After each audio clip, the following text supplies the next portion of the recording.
అరే పవన్గా, ఇప్పుడు నువ్వు స్కూల్ చదివావు కదా, చదివాగా పొద్దున పూట ప్రతిజ్ఞ అంటే ప్రేయర్ చేస్తాం, అది చెప్పుంటారుగా. అంటే నువ్వు Telugu medium, English medium? English medium. Telugu మీడియంలో ఆ, భారతదేశం నా మాతృభూమి అంటారుగా, ప్రతిజ్ఞ చేస్తారు. జనగణమన కాదు, ఓన్లీ భారతదేశం నా మాతృభూమి అని అంటాం.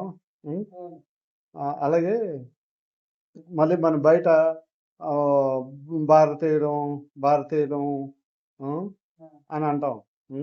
జై భారత్ అంటాం, నేను భారతీయుని అంటాం, అది అంటాం కదా. అదే ఇప్పుడు మన దేశానికి భారతదేశం అని పేరు, అవునా కదా? అవునా కదా, భారతదేశం అని పేరు. ఆ భారతదేశానికి పేరు అంటే అంతేగా. ఇంగ్లీష్లో ఇండియా అని అంటాం, తెలుగులో భారతదేశం అంటాం. మరి భాష మారినా భారతదేశం అని అంటాంగా.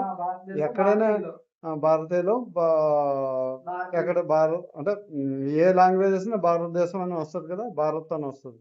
ఇప్పుడు ఆ భారతదేశానికి పేరు ఎలా వచ్చింది? అదే పేరు ఎలా వచ్చింది భారతదేశానికి?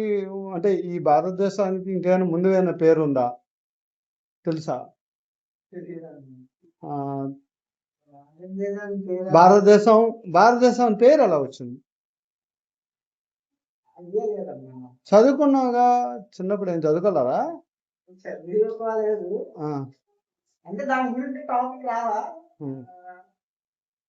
టాపిక్ రాలేదా?